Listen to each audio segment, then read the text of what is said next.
그러면 세 번째 이야기 한번 읽어보도록 하겠습니다.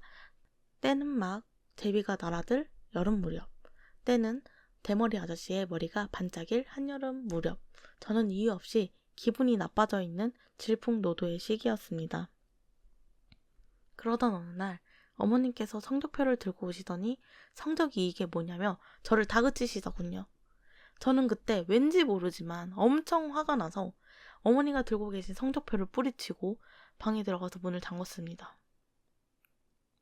그리고 마침 눈앞에 가방 크로스백이 눈앞에 보이길래 짐을 하나둘씩 싸기 시작했죠. 뭐에 홀린 것 같았어요. 그리고 마침 그때 우리 집이 단독주택이라 제 방 창문을 열고 탈출을 감행했습니다.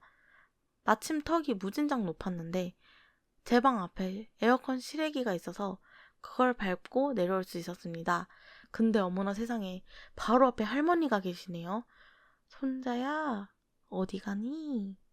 아, 할머니, 친구랑 약속이 있어서 PC방을 갑니다. 하고 저는 버스 정류장을 향했고 신발이 없었는데 정말 우연히도 우리 집 앞 쓰레기장에 신발 한 켤레가 있더군요. 그 신발을 주워 신고 버스 정류장을 갔습니다. 그리고 당장 대구에서 서울까지 올라가는 버스표를 끊었죠. 그때 제 나이 15세, 질풍노도의 시기였습니다. 그리고 동서울 터미널에서 내려 정처 없이 걷기 시작했습니다.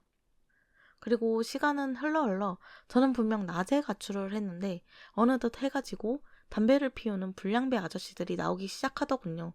저는 그 당시만 해도 담배를 피우면 전부 좀 노는 형인 줄 알았습니다. 그래서 저는 쭈글쭈글하게 공원 벤치에 앉아 있었는데 왜 무섭게 생긴 진짜 가출 청소년처럼 생긴 사람들이 다가오더군요. 저는 그 길로 튀었습니다. 그래봤자 옆 공원이었지만 옆 공원에 있는 공중 화장실이 매우 아늑해 보이더군요. 들어가 보니 어머나 세상에 에어컨이 설치된 화장실이네. 좋아, 이제 여기가 내 아지트라고 들어가서 밤 12시까지 거기 화장실 변기에 앉아서 낙서하고 놀았어요.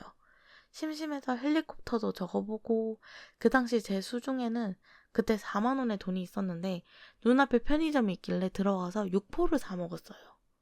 영화에서 봤거든요. 육포는 아껴 먹을 수 있다고, 오래 먹을 수 있다고. 근데 가격이 생각보다 비싸더군요. 그렇게 시간을 보내다 보니 새벽 1시더군요. 주변에 경찰서를 찾기 시작했습니다. 근데 안 찾을 땐 항상 보이던 경찰서랑 파출소가 아예 안 보이더라고요.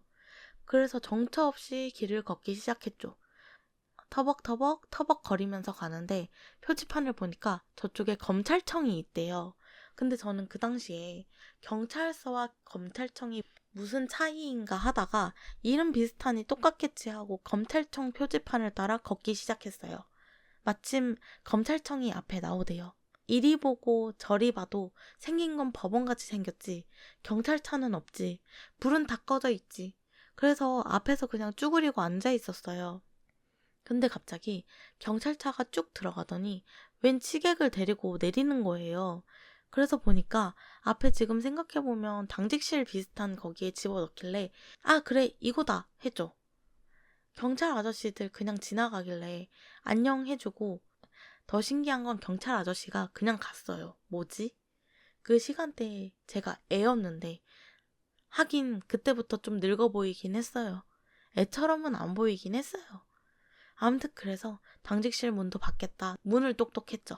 누구세요? 하고 나오길래 가출 청소년인데요? 했더니 처음에는 예? 하고 나오는 거예요. 그때의 눈빛을 아직도 잊을 수 없어요. 이 병, 이 세 글자로 단어 설명이 되죠. 그래서 제가 가출을 했는데 경찰서는 못 찾겠고 여기도 혹시 비슷한 데 아닌가요? 하니까 따지고 보면 맞는데 하면서 절 들여보내 주시더라고요. 그래서 어디서 왔니? 물어보길래 경상도에서 왔다고 하니 한 번 더 미친놈 보듯 보시더라고요. 그래서 저는 구석에 쭈그려 앉아서 인적 사항을 말했죠. 근데 마침 근처 일산 쪽에 외삼촌이 계셔서 절 데리러 오신다고 하더라고요. 그래서 2시간 정도의 여유 시간이 생겼는데 거기에 계신 형사 4분이 야식을 뭐 먹을지 토론하고 계시더라고요. 어떤 분은 짜장면, 어떤 한 분은 짬뽕이래서 중국집으로 통일이 되고 있는 거예요. 근데 전 육포밖에 안 먹어서 배가 고프잖아요. 온종일 먹은 게 육포밖에 없어요. 그래서 저기 혹시 치킨은 안 되나요? 했더니 메뉴를 치킨으로 바꾸시더라고요. 그래서 막 호식이 치킨, 내내 치킨 이렇게 열심히 고르고 있는데 저는 지코바 순살이 먹고 싶습니다. 라고 말씀드렸더니 바로 지코바를 시켜주시더라고요. 그래서 열심히 먹다 보니까 외삼촌이 왔네요. 외삼촌이 딱 들어오는데 형사들 사이에서 치킨을 해맑게 뜯으며 먹고 있는 절 바라보더니 뒤통수를 한 대 때리더라고요. 그리고 바로 어머니한테 전화했어요. 어머니의 전화를 받고 받으니까 야, 이 새끼야, 너 새끼 지금 거기서 뭐해? 치킨 먹어요. 그리고 한 3초간 침묵이 찾아왔어요. 외삼촌 집에서 하루 자고 그 다음날 기차를 타고 혼자 집으로 갔어요. 그리고 3일 동안 집 앞에서 집에 못 들어갔어요. 옆집 사는 친구가 3일간 제 밥을 챙겨줬죠. 어머니가 집을 못 들어오게 하셨거든요. 3일 동안 진짜 노숙자의 느낌이 뭔지 알았어요. 여름이라 다행이었지. 네, 세 번째 이야기 여기까지입니다. 중학생 때 정말 큰 질풍노도의 시기를 겪으신 것 같아요. 근데 누구나 다들 이런 시기 한 번쯤은 거치지 않나 싶어요. 하지만 전 그렇지 않았습니다. 전 모범생이었어요. 공부 못하는 모범생. 그래도 범죄만 저지르지 않는다면 이 정도는 괜찮지 않나 싶어요. 하지만 부모님이 걱정하시니 집을 말없이 나온다던가 이런 일은 하지 않도록 해요, 우리.